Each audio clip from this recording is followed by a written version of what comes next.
Shalom and Chag Sameach, Yom Ha'atzmaut Sameach. Happy Israeli Independence Day. Thank you for joining. I hope you and your families are well and coping with the challenging global condition that has descended upon us. Since our ability to celebrate Israel's independence in public has been seriously curtailed, I've been asked by the Mizrahi World Movement to take you on a virtual tour of Israel. And I suggested focusing on my favorite topic, which is Yerushalayim, Jerusalem. My name is Joe Friedman. In 1980, after completing my doctorate in education, my wife Sue and I made Aliyah from West Orange, New Jersey. I've been a licensed tour guide for the past 24 years. Since my teen trip to Israel in the summer of 1967, shortly after the Six-Day War, I've been fascinated by the whole period of history of Jerusalem during the 1948 War of Independence and its aftermath, when the city was divided into Israeli and Jordanian territories, and how the city changed dramatically in 1967 and developed thereafter. Since the 1990s, I've guided tours along what we call the city line or seam line. Barring a full-day tour in the city, we will have to make do with the current technology. The truth is that this format will allow me to share with you a lot of pictures and other aids that otherwise would be cumbersome to show you in the field. When world travel picks up again, you'll have to come and see for yourselves. If you have any questions or comments, you're welcome to contact me via the email address that will appear at the end of the presentation. And so here we go. I'm going to share my screen, and then you're not going to see too much of me, but rather the PowerPoint, which I am presenting to you here. Okay. And here we go. The city lines of Jerusalem actually starting 1947 till 1967 and from 67 to today. So we first come to the song that I'm sure most of you, if not all of you, are familiar with, which is Yerushalayim Shel Zahav. I want to draw your attention to the part of the first verse that I have highlighted, and it goes like this. ובתרדמתי לאבן שבויה בחלומה העיר אשר בדד יושבת ובליבה חומה ירושלים של זהב ושל נחושת ושל אור הלא לכל שירייך אני כינור. When I came to Israel in the summer of 1967, this was the song that everybody was singing. I hope that you know that the song was not written because of the Six-Day War, but was written in May, several weeks before. It was presented at the Israeli Song Festival, written, of course, by Naomi Shemer, sung by Shuli Natan. And when we learn this song, the highlighted area that I just sang says, in a deep sleep, as of tree and rock, imprisoned within her dream is the city which stands alone, and in her heart, a wall. Now, not knowing much better back in 1967, I didn't realize that the wall was not the Western Wall or the Kotel.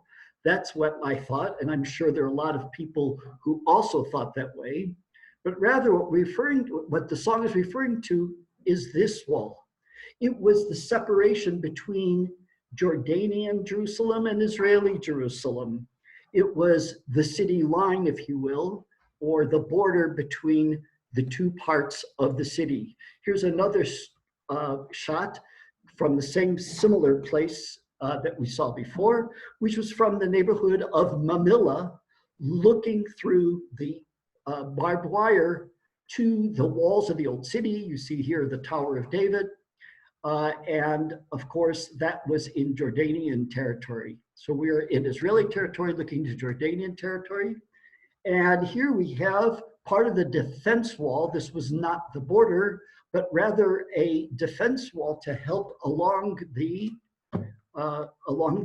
King George Street to keep the people safe. And you can see them peeking through the holes in the wall to see to the other side.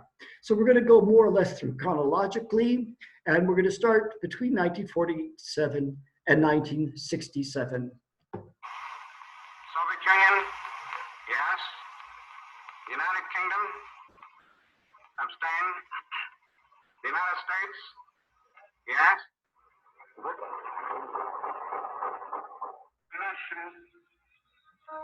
Of the Dutch Committee for Palestine was adopted by 33 votes, 13 against, 10 abstained. Okay, I hope you are able to hear the United Nations as it announced the partition of Palestine into Jewish and Arab states. And this was the official map that the UN put out after that. You will see, of course, the bluish area, which was given to the Jews, and the pink area, which was given to the Arabs. You'll notice that over half the territory that the Jews were given was desert that had been not settled at all. But what interests us right now is the city of Jerusalem, which you can now see pointed to, which was supposed to be internationalized. Here is a detail of the map around Jerusalem.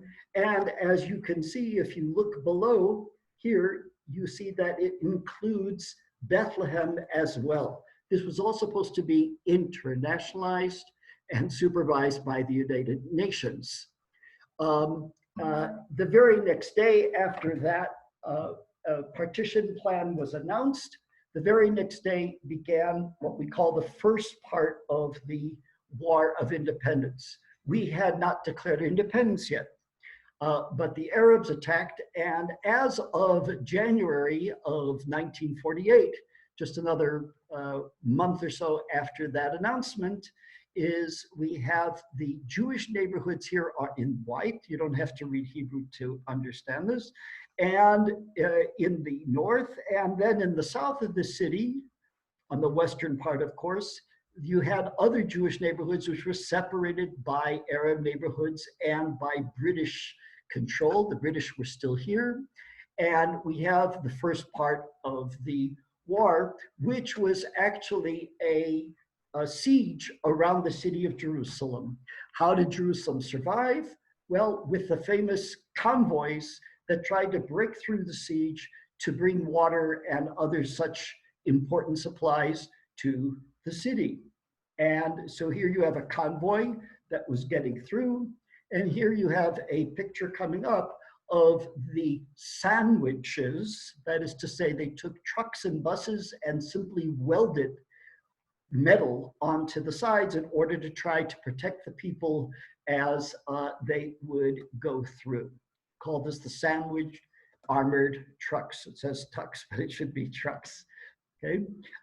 Here you see people waiting in line for their water rations. And if you look at this diagram, you will see that it's the instructions for efficient use of the water rations. So you start with 10 liters of water, and some for drinking, some for cooking, and the rest had to be recycled all the way until you reached the toilet. And this is 10 liters per person, by the way, per day. And that's not a lot at all. A subsequent to all of this, a kind of satirical song was written, which I want to share with you, of what do you do if you only have one glass of water?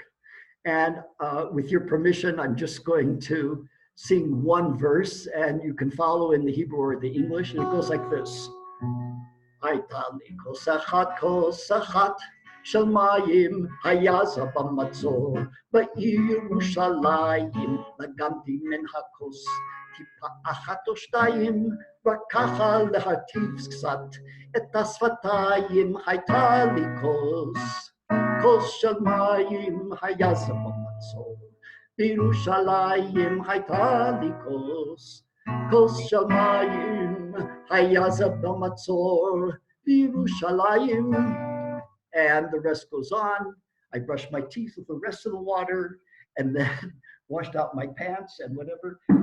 But that was the way people had to cope with very, very little in terms of water and other supplies. But unfortunately, some of the convoys did not make it through. You can see one of the sandwich trucks, which was ambushed. In April 13th of 1948, we have the attack on the convoy that was going to Hadassah Hospital on Mount Scopus, where 78 people were killed and one British officer. So things were very, very rough. We come to now.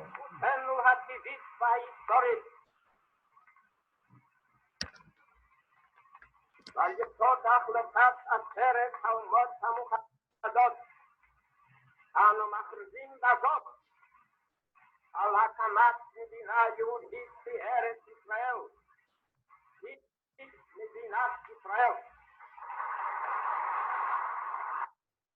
So we have on May 14th, Hey Iyar, the day that you'll hopefully be watching this program, our independence is declared, and everybody was cheering in the streets.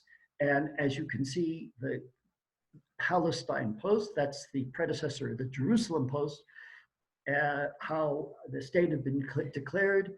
But of course, we all knew that this was just going to be a beginning of a very, very long, protracted war.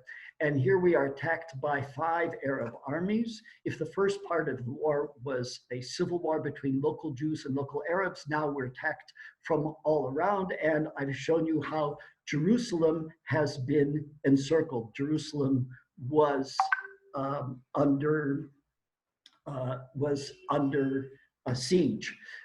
Here we have the Jewish quarter of Jerusalem, of the old city of Jerusalem. The Jews had to surrender just 2 weeks after that announcement.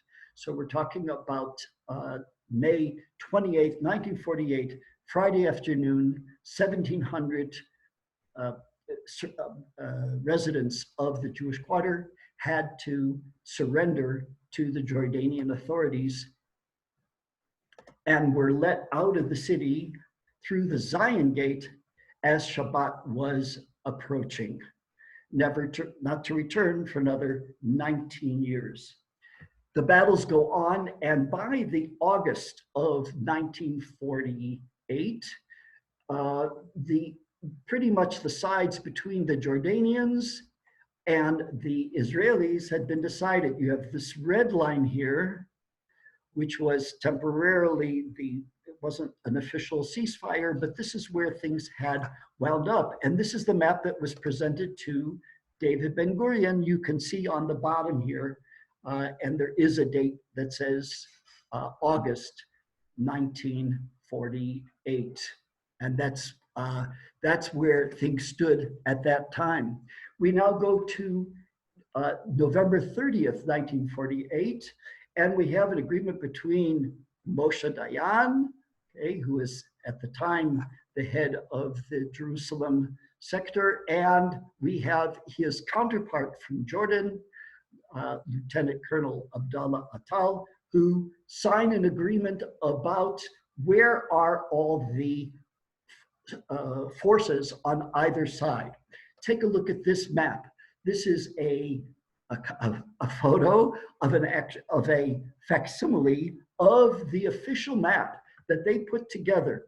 You can see here the lines. This is the red line that was drawn by the Jordanians, indicating where all of their outposts were. And here you have, it doesn't look very green, but this was a green line, which indicated where the Israeli outposts were. And so, and that's how we get the idea of the green line to this very day. And this was the map that was signed. And you can see here, I know it's not a great picture, but it says appendix to the ceasefire commitment between two people. I'll show you a detail of this map in a moment. But here are the lines, the crayons or pencils that they used to draw those lines.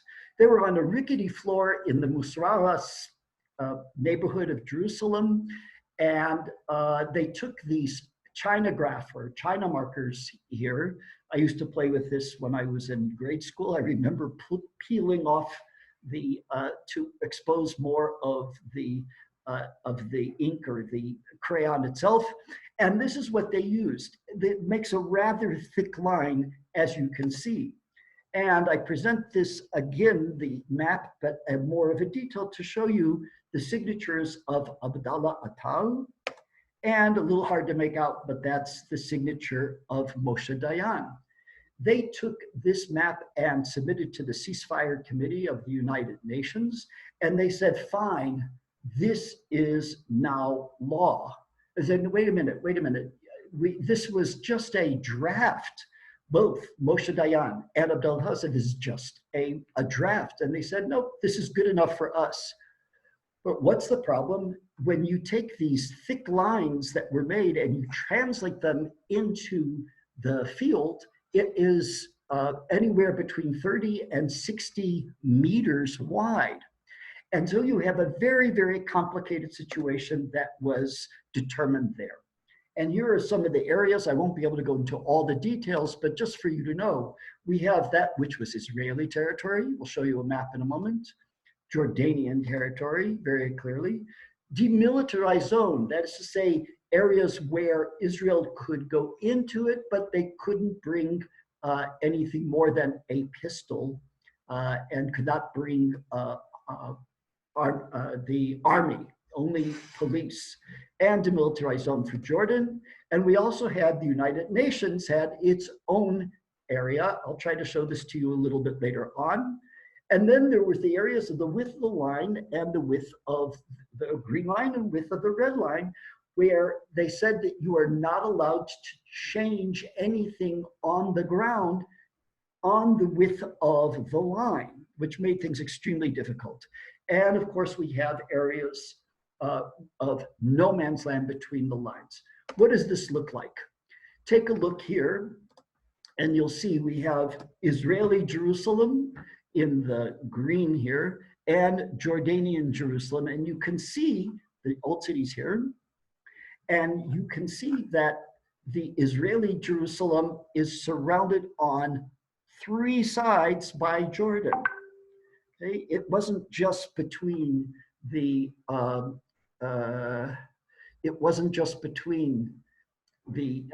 the sides of the old city over here, but the entire area.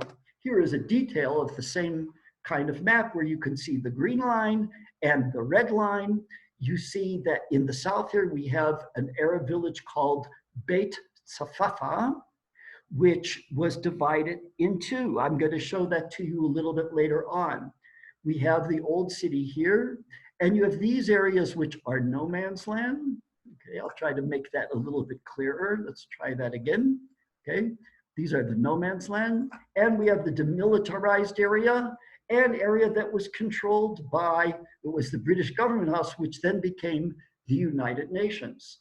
Up here we have Mount Scopus, which was under Israeli rule, under Israeli control, and remained that way. And the problem was trying to connect to the rest of Israeli Jerusalem. We'll get to that a little bit later on.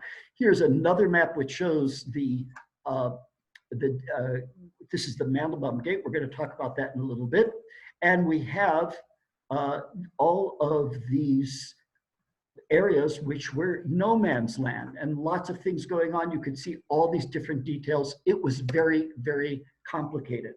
Here, I mentioned to you the width of the line, the width of the crayon line, and you can see that in some cases, it was quite wide. You have a street here, you have buildings, and you weren't allowed to build on those lines.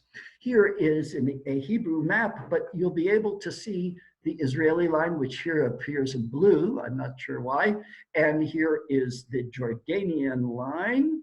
And you can see here, this brown area is controlled by Jordan. But this place right here, it was a learning farm that was established by Israelis. So you have all of these different things that, that went on. Moving along, we have a picture here from the 1930s of Mount Scopus. For those of you who are familiar, this is Hadassah Hospital. We move on to the university campus, and beyond that is a place called Augusta Victoria. Of course, it looks very, very, very different today. And here is another map. This one was put out by Jordan. And if you look carefully at this small print here, you'll see that it says that it is occupied territory of Jerusalem. It doesn't use the word Israel. Nobody ever recognized the Israeli side of Jerusalem. Here we have a familiar picture, I hope. This is Mount Zion, and this is one of the first buildings built outside of the city walls of Jerusalem in what's called Mishkanot Sha'ananim, 1860. And here was an Israeli outpost that was here because Mount Zion was controlled by Israel, and so was this area as well. To make this a little bit, here is Israeli position, to make this a little bit more real, here you have a very old picture of the St. John's Ophthalmological Hospital, now the Mount Zion Hotel, and we're on the western side of the valley known as the Hinnom Valley. We're on the shoulder, as it were. And on the other side of the valley is Mount Zion, that's held by Israel. But on the city walls, Jordan is in control. So the problem is, how do you connect this side of the valley with the Israeli stronghold here on Mount Zion, just outside the city walls? And so there was a tunnel that was built underground, but it was very, very precarious, very difficult to negotiate. And so a man named Uriel Hefetz came up with a brilliant idea. His brilliant idea was to string a cable car from Mount Zion, what's called today Mount Zion Hotel, to the actual Mount Zion, from the hospital to Mount Zion. A cable, this is the original car, which could then pass personnel and supplies back and forth. It was a brilliant idea. During the daytime, here's some of the mechanics, by the way. You see a diagram of the hospital here and the Mount Zion over on the other side. And here's the mechanics of how they would lower the cable onto the floor in no man's land. It was a wreck. Nobody would even notice it there. And only at night, where there were no lights, city lights out, especially along the border, they would tighten the cable and be able to pass back and forth. Absolutely brilliant. Okay, I'm going to focus for a moment just on this area in the northwest of this old city of Jerusalem, and on the Mandelbaum Gate. First of all, what do we mean by the Mandelbaum Gate? It was the only border only way to get past between Jerusalem in Israeli hands to the Jordanian Jerusalem. It is used by diplomats, a little bit of commerce, pilgrims, Christian pilgrims coming back and forth. And what we have here is a home that was owned by, guess who? Rabbi Simcha Mandelbaum. It was destroyed during the War of Independence, but What we have here is a terrific map which shows you two lines. You'll see the lines in a moment, but we see the house of Mandelbaum before it was destroyed. You see the Israeli checkpoint here, which we're gonna, I'll show you pictures of that in just a moment. This is the Israeli line, the darker one, okay, the green line, and the red line is here from Jordan. You see how they converge here, and that's why the crossing point was made right there. So here is the Israeli checkpoint. You would come inside this building to present your passport and so on and so forth. Here's another picture of it from the 1960s of the same building. And yet the same building again, just before the stories were added on top here. And today you have a memorial in the middle of where the train tracks are here. And as you go north along this road, you'll see this is exactly where the crossing point used to be. Excuse me, where Mandelbaum's house used to be. And we have, what was life like on the two sides of the fence? Well, there were skirmishes, there were people who were killed, but as you can see, we have a Jordanian soldier here getting a cigarette from one of the Israeli patrols. So all things were not animosity. Here is the neighborhood of Abu Tor, which was divided, let's try that again, which was divided between the Israeli part and the Jordanian part. This map is actually from 1967. I'm getting a little bit ahead of myself, but the red marks here show you where the Jordanian outposts were, and the blue shows you the Israeli outposts. That's what I wanted to show you. This neighborhood, which had been a mixed neighborhood, became separated. The eastern part was in the hands of the Arabs, and the western part was the hands of Jews. But and here is the main street called Asael Street in this neighborhood of Abu Tor. You see it was just a border crossing. That's what it looked like in 1948 again. And today you see that it is a different story altogether.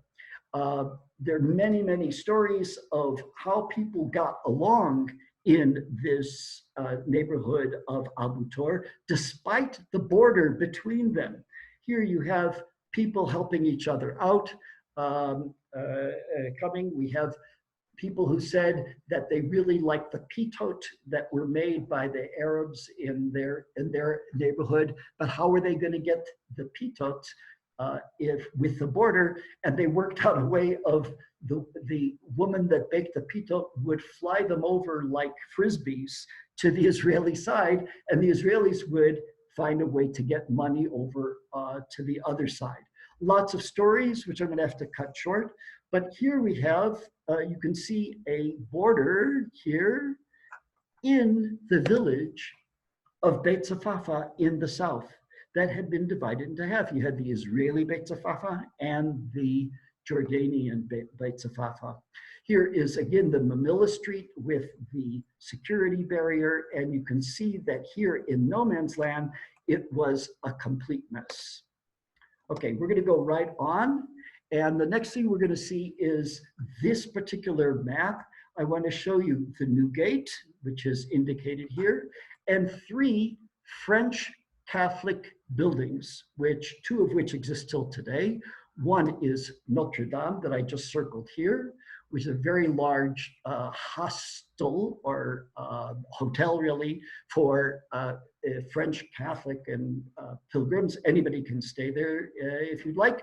And next to it is the French hospital, the St. Louis Hospital, which still exists today.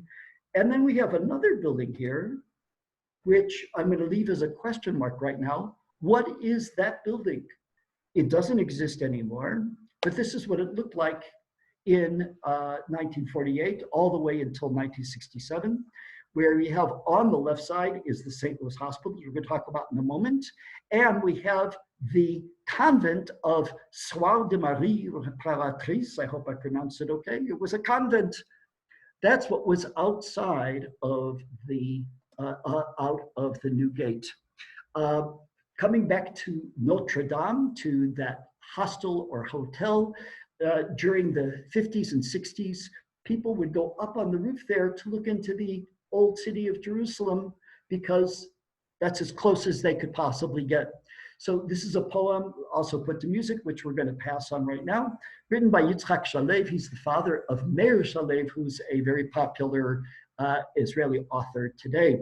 And he says, the roof of Notre Dame was for me like Mount Nebo, right, where Moses stood. He could see the country, but couldn't go in. I could see the holy sites, but not come near. I'm skipping down. For 5 years, their memory has not been recalled, not with prayer in their home, not with nor wreath in their abode. And they're so close. Reach out your hand and grasp them, the Jaffa Gate and the Damascus Gate. And yet, so far, like a passing dream, come down from the roof and it all disappears, except for a kind of tingling at the base of the fingers, except for the gritting of teeth and the buildup of tears. So that's a little bit of what it was like, the yearning to get across. I come back to those 3 French Catholic institutions. This is Notre Dame over here. This is the French hospital, Saint Louis, and this is that convent that I mentioned to you before, and of course the new gate. This is a border, okay? And I point out to you a window at the French hospital, where one day in 1956, a Jewish patient in that hospital was looking out, perhaps admiring the handsome Jordanian soldiers on the wall across the way, and she coughed. When she coughed, her dentures fell out of her mouth and fell into the barbed wire below. And it took an international committee of somebody from the United Nations, you can see waving a white flag, and representatives of Israel and Jordan to come down to look for the woman's teeth. This is a nun that worked in the hospital. And as you can see, she's proudly holding up the teeth that she did find with the UN. This is an Israeli soldier. I'm not sure about the Jordanians, but you have this another picture of her holding up the teeth to show the woman who coughed that her teeth are there. Now, if you think that this is all made up, this was the report in Life magazine in 1956, where I've shown you here the picture of Miriam, who had lost her teeth, and the date here, Life magazine, 1956. Yet another interesting story of the borderlines of the city. And yet people had to live with these. Again, this was not exactly a border. It was to protect the people from sniper fire from the Jordanians. A little bit more of what life was like. Here you have the frontier, that's the border is ahead, okay? And you have at Sultan's Pool here in 1950, down between. Now we're going to go all the way to the 7th of June, 1967, where, as I'm sure you know, at the result of the Six-Day War, we have the old city of Jerusalem and much more is presented to whom? Sorry, presented to the Jewish people. Okay? If you look over here, you see the hands of the Jewish people receiving the old city of Jerusalem given to them by the Israel Defense Forces. And here we have a famous picture of the 3 generals. I don't remember their exact titles, but we have Yitzhak Rabin and Moshe Dayan and Uzi Nakis, who are walking in the city. This is called the Lion's Gate. And the famous picture on the left of the 3 soldiers looking up at the wall for the very first time. And this was made about 50 years later. Okay, this is a great picture, in my opinion, of one of the units that freed the old city. And on top here, you can see they're by the Western Wall, they're by the Kotel, and you can see it says Al Burak Street or Wailing Wall Road. It was a very narrow passageway at the time. And of course, after the immediately after the war, they leveled all the buildings that were in front of the wall. And when I was here in 1967, I mentioned we had to be very careful because there were still snipers, and the municipality was warning people not to, that there could be snipers in the old city and to exercise caution. This, my friends, is the new gate. The Jordanians had blockaded it when the hostilities began in 1948 in order to prevent people from coming back and forth. And here you see the Israeli Engineering Corps who are planning to remove that blockage. And now we're on the inside of the new gate looking outside, and what you see here is the Notre Dame building, which had been severely damaged during the war. This is another picture of the same Notre Dame, which was repaired. But I'm going to come back to this picture of the convent on the right side here. You can see it was really in bad shape. On the left side is that St. Louis Hospital. And you can see that they're trying to clear the area between. And because the convent was in such terrible shape, the Israeli Engineering Corps blew up the building, of course, after getting everybody's agreement. And that's why you don't see that building anymore along the city wall. This is what it looks like today with Notre Dame in the background. And of course, now we have the light railroad. From 1967 until 2000, what's the story? First of all, this is a very important map which shows you how this is what Israeli Jerusalem was until 1948. And this is how it was expanded already by the Israeli government by the end of June of 1967. The Israeli government already decided this is what what the borders of Jerusalem are going to be, of what they call the United Jerusalem. This shows you the neighborhoods that were built up, such as, let me just show that to you one more time, where the blue are the new neighborhoods that were built, such as this one called Gilo. And that's where I happen to live. And this is a view not from my window, unfortunately, but just a few minutes from my house. There's a view of the rest of the city of Jerusalem. Okay, and in between the city and my neighborhood, or downtown and my neighborhood, is the Arab village of Beit Zafafa. But in 1987, we had the first uprising, we had the first Intifada, and that led eventually to the interim agreement in 1993 with the Palestinians, and later on 1995, usually known as the Oslo Accords. And that's when the West Bank was divided into all these different areas. Don't have time to get into that right now. But then what happens from the year 2000 on?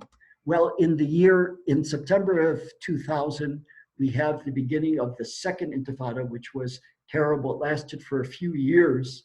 And Israeli society was terrorized, buses going off, suicide bombers, and so forth. The people cried to the government to do something about it. Here we have, in my neighborhood of Gilo, looking towards the south now, you can see that they did put up a barrier here between the fire that was coming from Beit Jala, the Arab village of Beit Jala, onto this neighborhood of Gilo. So finally, the Israeli government started to build the security fence or security barrier throughout the West Bank, as you can see here.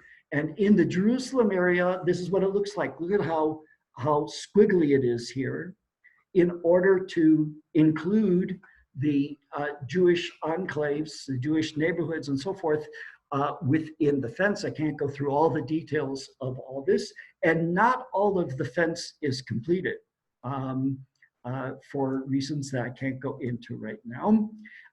Here is yet another map from organization called Iramim. I'm not subscribing to it, but it's a very good map, again, indicating the borders of Jerusalem.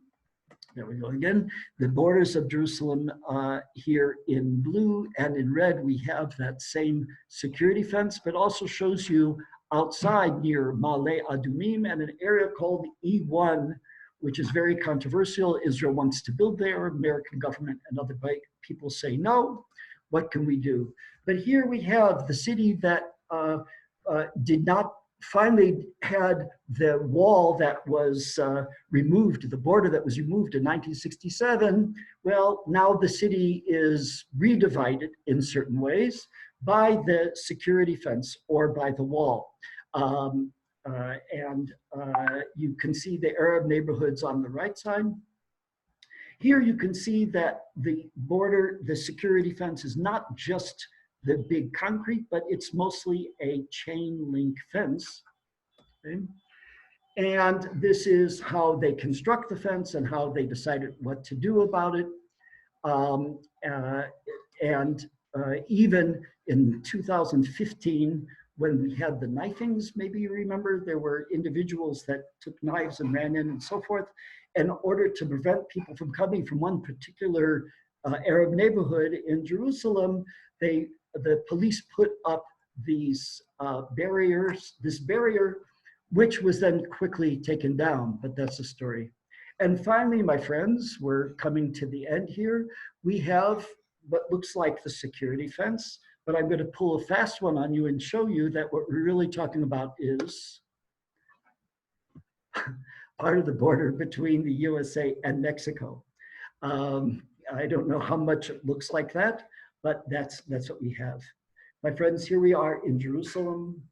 We are fortunate to have our own country. We're fortunate to have our own Jerusalem. And I ask that you join me in praying for the peace of Jerusalem. And may those who love you, may those who love Jerusalem find tranquility. Here is my contact information, as well as some other resources that you might want to look into. You can come back and freeze this frame if you want. And I'm going to thank you so much for watching. Have a very, very happy Yom HaAtzmaut. It's really Independence Day. And with that, I'm going to bid you farewell, shalom, and I hope to see you in Israel real soon.